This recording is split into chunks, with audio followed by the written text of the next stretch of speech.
l'architecte des temps et de l'espace, le maître de l'histoire et le conservateur de toutes choses tant visibles qu'invisibles, Yahushua Hamashi. Moi, Patrick Mouyaya Katembwe, je jure de servir en toutes circonstances, avec fidélité et loyauté, la République démocratique du Congo, d'aimer et de respecter mes compatriotes, de protéger le bien commun et de promouvoir l'unité et la fraternité nationale. Bandeko balandi ya émission tokanisa mboka to tombeli bino boyei bolamu na émission na biso ya lelo to kolobela mingi penza to lingi tokanisa lelo na émission na biso ya mokolo mwa lundi 3 novembre 2025 tokanisa ba journaliste ba pandisango bapandisango na mokili mobimba bazali kokutana na makama ebele yango wana na niveau mondial dédiaki journée oya le 2 novembre 2020 de chaque année d'abord pona kokanisa likambo yango bongo balobili mingi o etali ba crime contre le journaliste. Alors na édition 2025 thème ezali sensibiliser à la violence sexiste facilitée par l'intelligence artificielle à l'égard de femmes.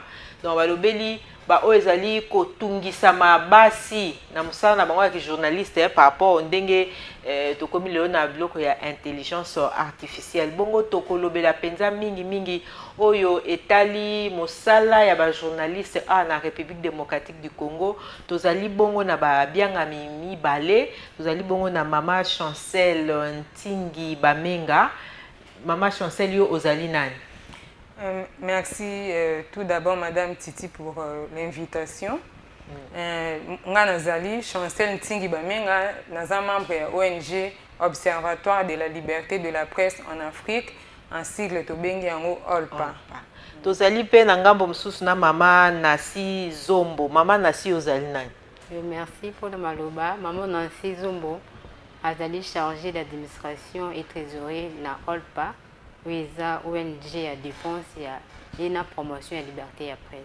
Merci beaucoup. Ndé na otayi koloba tout à l'heure là, thème est en français, sensibiliser à la violence sexiste facilitée par l'intelligence artificielle à l'égard de femmes journalistes. Et bon, on a un niveau mondial balobi boye. L'impunité pour les attaques contre les journalistes a un effet négatif sur la société. Ndenge bozali ko salake bazali ko boma bazali ko beta bazali ko bebisa même ba chaîne na ba télévision ba chaîne na ba radio lokola bato wana bazo sala bongo eke baza kozala sanctionner te ezali na effet moko négatif sur mosala na biso ba journaliste. Mama Chancel, réaction na ekoza ezali ndeni par rapport ya thème oyo sur le plan mondial nde ba pesi par rapport ke mosala na biso babeta o te muta occupé azate. Eza vraiment thème o eponami malamu, surtout beaucoup plus pour na biso ba auto défendre la liberté à presse. Souci na biso ezalaka tant journaliste aza ko sala musala na ye asala na sécurité nyonso. Journaliste akiti na terrain azwa ba information à partager yango atia yango na disposition et public eza musala moko malamu o to lobi na lopoto que c'est un rôle crucial. Alors tant musala wana baza ko sala journaliste akutani na mbeba akutani na problème na terrain ceux qui aza sécurisé te eza vraiment problème akasi eza société mobimande akokutana na problème pour moto bengami po apanza sango azoko sala musala na ye malamu te. Yango wana na biso na niveau ya OLPA to telemelaka oyo nyonso kokoso nyonso oyo journaliste akutana kango na terrain pona kosala musala na ye. Avant to ko ba na émission na biso Mama Olobi ozali secrétaire exécutif adjoint ya ONG OLPA. Yebisa biso OLPA ezali nini pe musala na bino ezarani? OLPA déjà c'est un sigle, ça veut dire Observatoire de la liberté de la presse en Afrique. Donc c'est une organisation non gouvernementale qui défend et qui fait également la promotion de la liberté de la presse. Donc lorsque nous parlons de la défense de la liberté de la presse, c'est-à-dire que nous faisons le monitoring des cas d'atteinte et à la liberté à la presse, tant journaliste akangami po asali musala na ye, tant journaliste babomi po asali musala na ye, tant journaliste abungi alimu azopesa susu ba nouvelle te po asala ki musala na ye, tant journaliste aza privé ya liberté po asala ki musala na ye, tant journaliste azozwa ba menace po asala ki musala na ye, tant pe chaîne na télévision ba tant tumbi yango chaîne ya télévision ba tumbi yango ba bebisi matériel ya journaliste akene ya reportage, journaliste amoni caméra na ye ba pandi yango dictaphone na ye ba botoli yango wana nde olpa asalaka aza na campagne ya alerte amenaka mpona kodénoncer ba abi wana nyonso oyo ba journaliste bakutanaka nango na terrain yango wana nde tobengi défendre la liberté de la presse. Mais tosukaka mpe wana te tokendaka mpe na niveau ya kopromouvoir liberté ya presse, na cadre na kopromouvoir liberté ya presse wana toorganisaka ba activité à renforcement des capacités à les journalistes. Les journalistes tosangisi bango tozwi ba orateur, ba communicateur et ba orateur pardon, ba tei ba journaliste comment ba koki ko se tenir na musala na bango, c'est ce que nous appelons ba formation et renforcement des capacités, donc c'est toute l'étendue de la République démocratique du Congo de ONG Olpa asala ka musala wana. Mama Nasi Zombo yebisa biso Olpa ngo ebandi mbula nini pe bo travaillaka déjà sur terrain na banani. Olpa est bandit depuis le 3 mai 2004. De Olpa bandit Moussala Naye, sur toutes les provinces de Kinshasa. Il y a RDC. 21 ans déjà Olpa. Oui, 21 ans déjà Olpa a pu exister.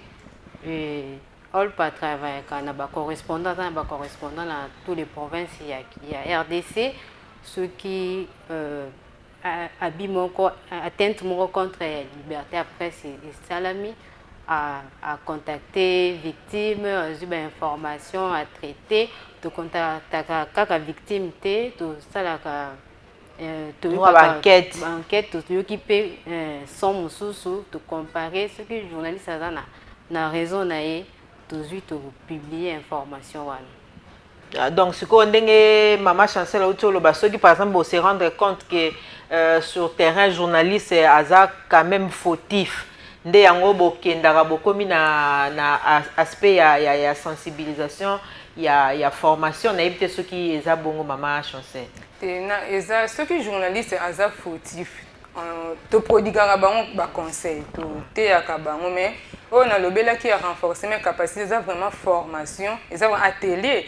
Maman Titi, journaliste, j'espère que vous participez à un atelier de formation. Vous avez vraiment atelier de sangisi ba journaliste. Na ba journaliste bazara fautif. Na ba o déjà ba sala kapé musana ba mala bango nyoso to sangisa ka bango to solo li to sali échange na bango ba tei bango ba journaliste pe ba pesi ba proposition na bango ba pesi ba recommandation na bango façon ba lingi musala na bango ekendeli. Nde na bongo ne to lobaki na cadre ya promouvoir la liberté à presse ba formation tout ça que ça beaucoup plus na cadre wana. Ndenge na utai ko loba ne bandeli le 2 novembre à chaque année ba manifestation et ça la mingi par rapport ya oyo etali musala ya ba journaliste kasi na kangi maloba na bendi mwa maloba ya président national ya UNPC Jean Baudouin Kamanda wa Kamanda alobi na maloba nae aza ko exhorter ba autorité ya mboka ba mettre lumière sur les assassinats de nombreux journalistes et puis aibisi ba journalistes que abendi ba journalistes matoya lobi que va travailler dans la prudence hein musala ba journalistes ba salango avec beaucoup de prudence. Alors na mboka na biso République démocratique du Congo 20 ans déjà ils ont un crime moko et salemaki kino lelo batu mutu moko te ayebi e bandaka ndenge nini esukaka ndenge ni Mama Chancel Yozali, secrétaire exécutif, il y a adjoint, il y a Olpa.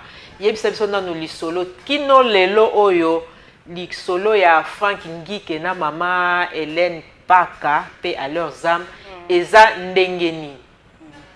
Merci beaucoup Maman Titi.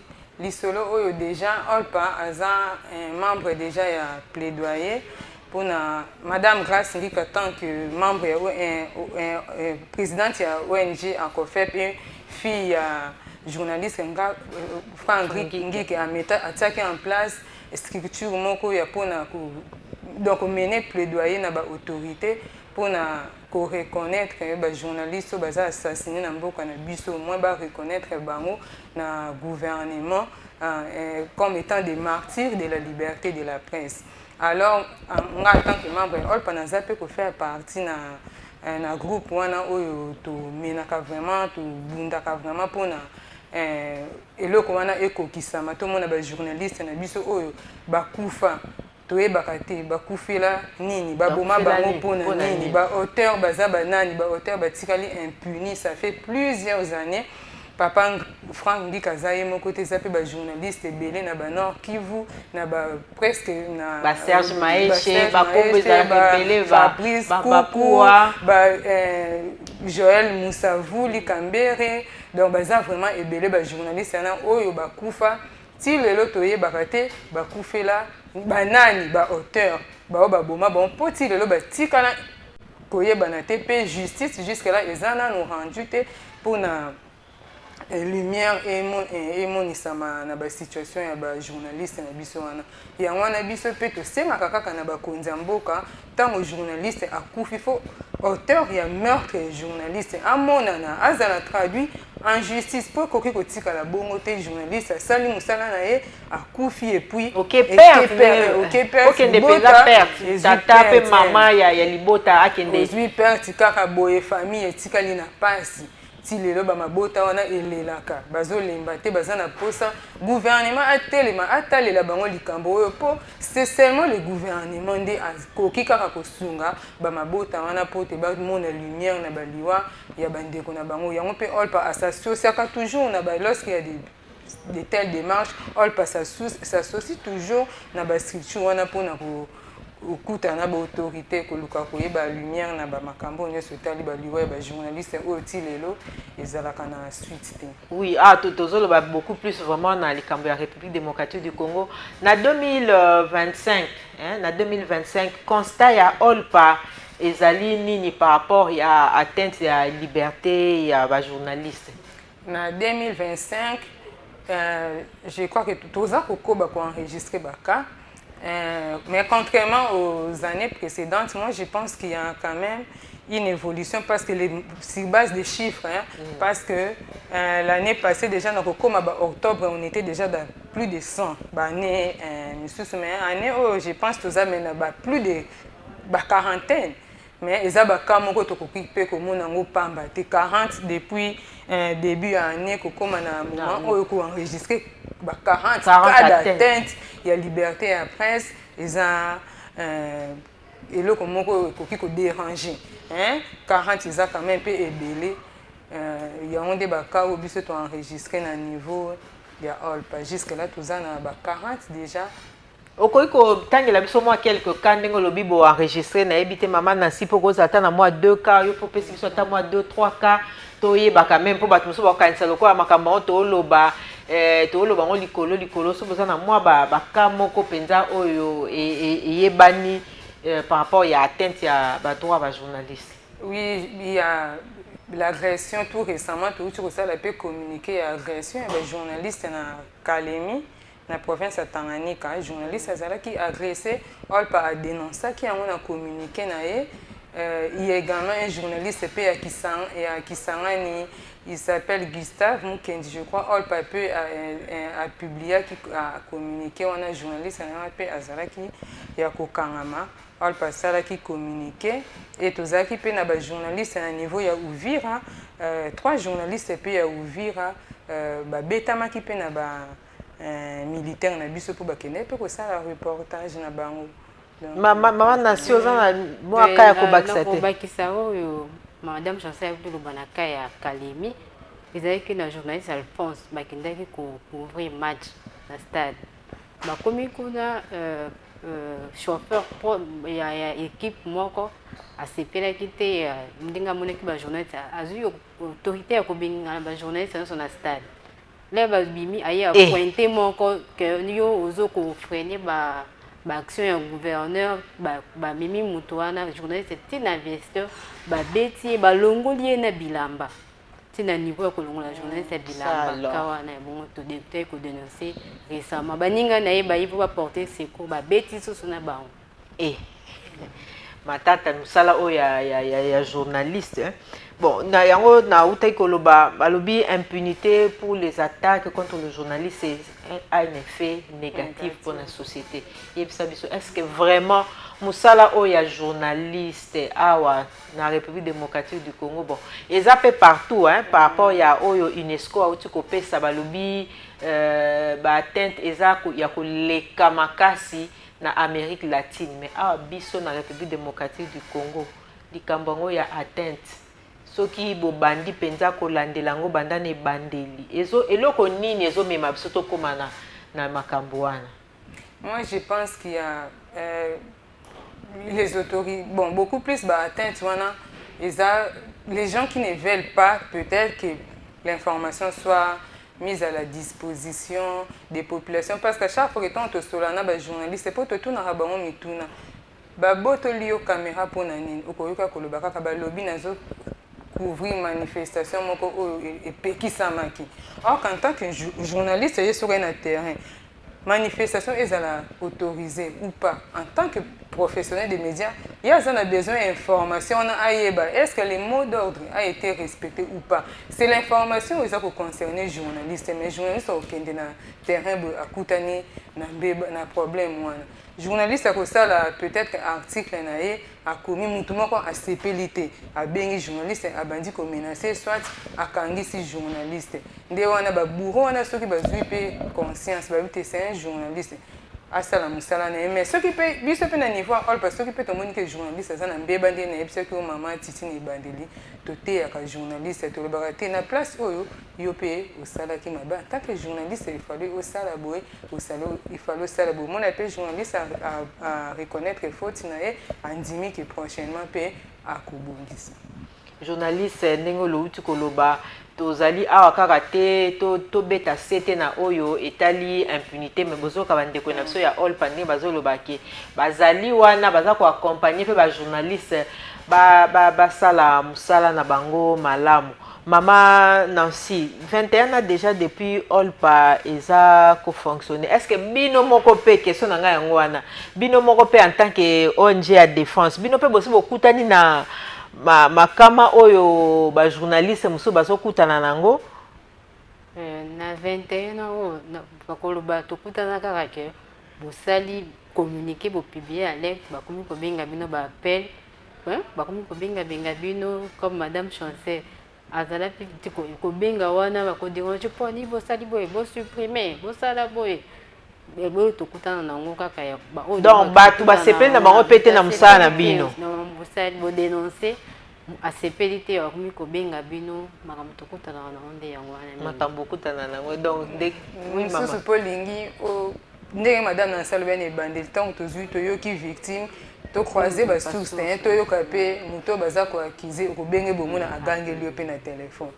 alingi na ekoloba ko pe sa version des faits na été on est-ce que tu comprendre que certainement les journalistes ont raison.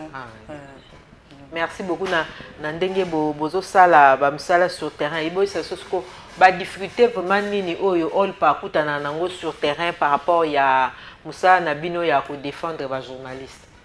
Ba difficulté vraiment na 21 ans au sali en tout cas s'il faut parler des difficultés il y en a pas vraiment, je ne sais pas si madame Nancy peut me dire le contraire mais déjà quand on reçoit un cas, nous avons un cas quand on contacte la victime, on échange. Déjà, la victime va s'épeler la race. Et bengié pour ils ont des informations. Ils se sentent directement protégés. Et les journalistes se sentent directement protégés à cause d'un peu ouvert. Bien qu'il y ait peu de journalistes, ils se retiennent. Au moins, difficulté, on a posé aux informations, mais les journalistes se retiennent. Mais en fin de compte, on continue toujours, on insiste parce que ce sont des informations dont nous avons besoin pour savoir. Ce sont des informations qui nous permettent aussi de dénoncer. Je ne sais pas des difficultés dans le sens vraiment au lobby. Oui, ndenge maman na seuté koloba parce que République démocratique du Congo eza munene hein. Boyebisa biso sikoyo bozakaka tozana Kinshasa bien sûr. En dehors ya Kinshasa musala ya Olpa na intérieur ya mboka isama ndenge.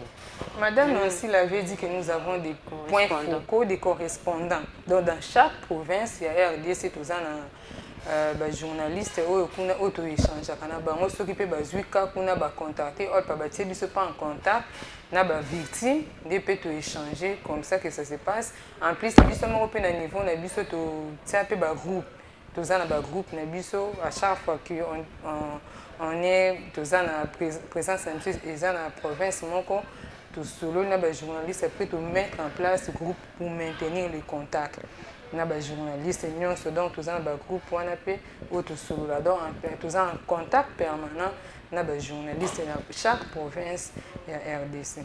Outi koloba ba kaya ba tente mbula o kune leki et outi na 100 tokiti heureusement tokiti quand même na 40 une quarantaine de cas pour cette année. Yebisa biso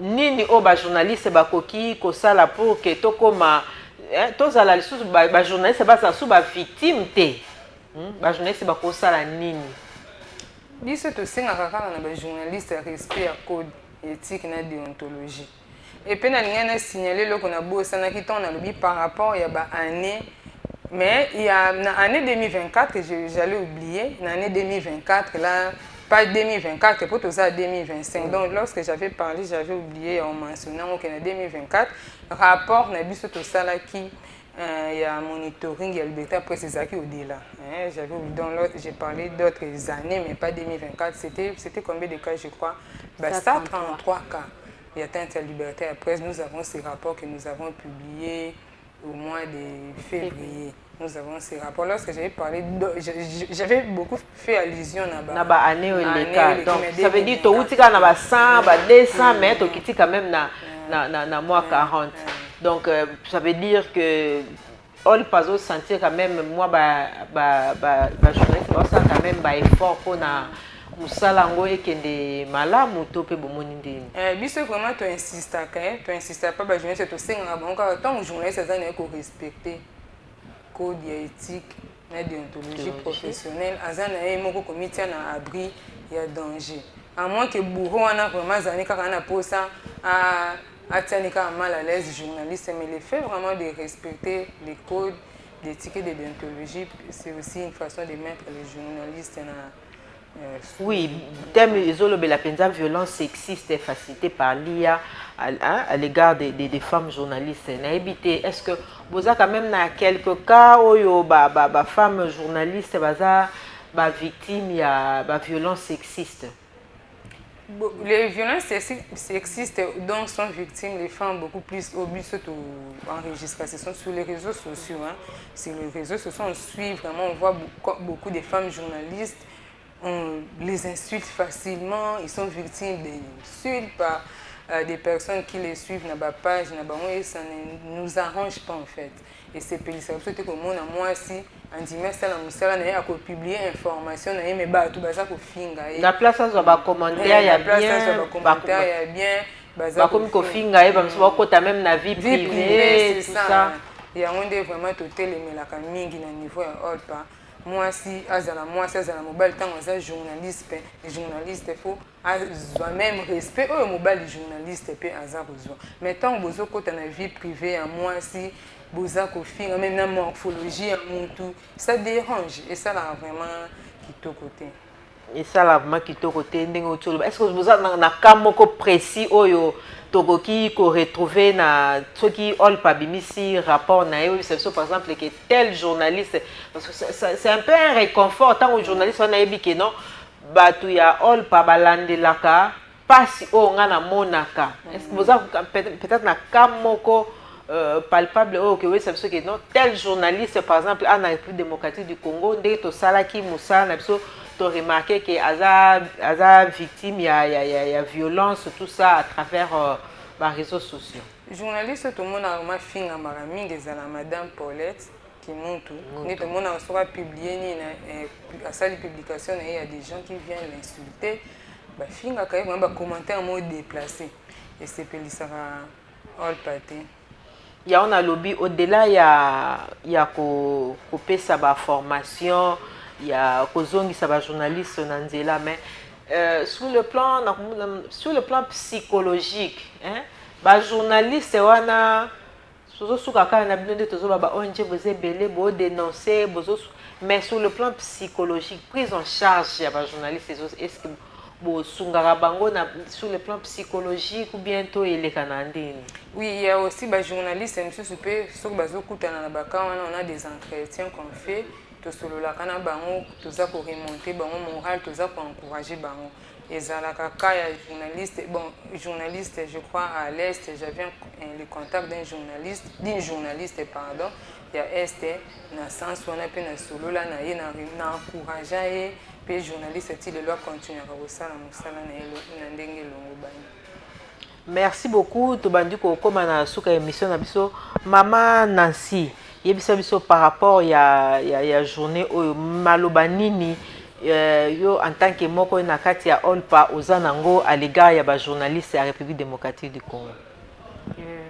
Par rapport à la journée au Maluba Roloba, il disait que les journalistes doivent encourager toujours basa musala bango ndenge singeli ndenge maman chanson avec koloba ko ça ba code il y a code d'éthique, il y a journaliste, il y a déontologie, il y a journaliste.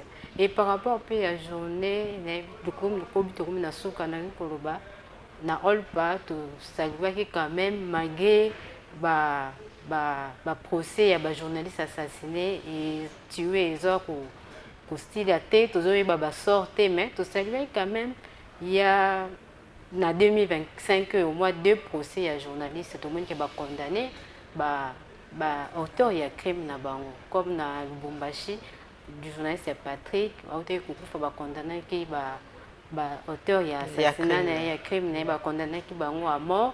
Ils ont fait un journaliste moko na Ituri, boté ko condamné bango à 15 ans de prison. Et également ceux qui n'ont pas ça, ndé peut un journaliste moko ucho sala 12 mois en prison mabini.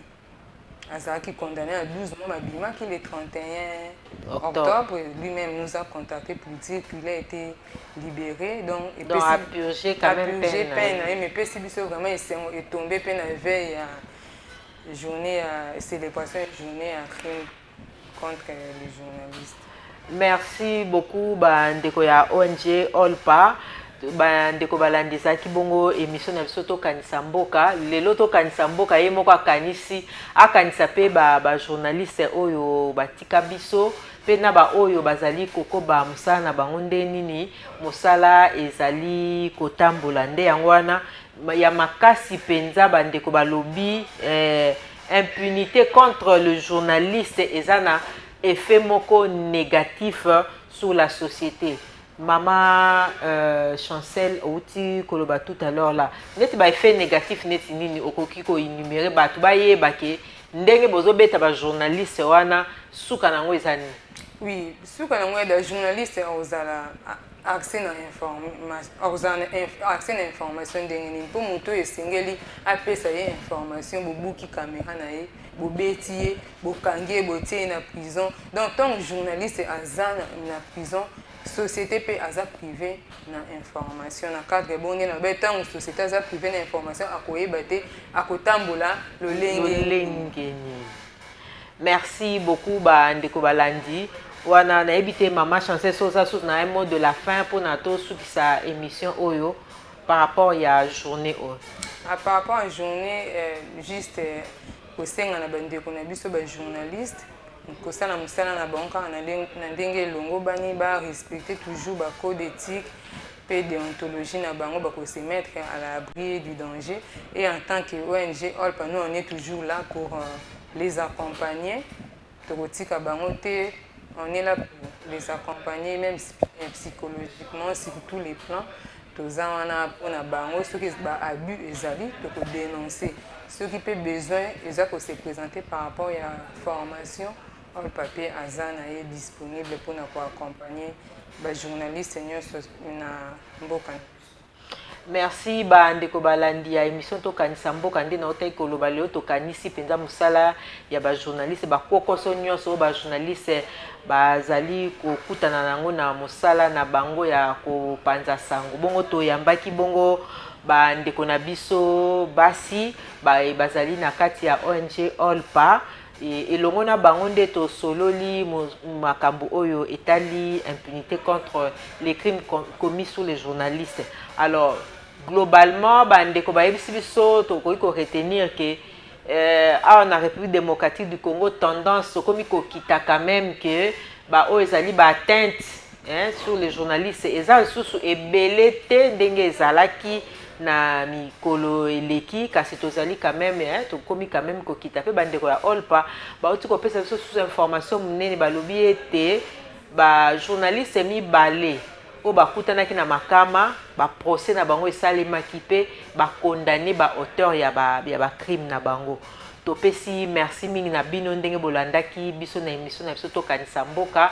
Merci mingi na bandeko ya Olpa, merci pe na bandeko ya Régie basungaki biso po na bilili oyo nde tokutani na bino na mikolo mizali koya na sujet mosusu na émission na biso tokanisa mboka.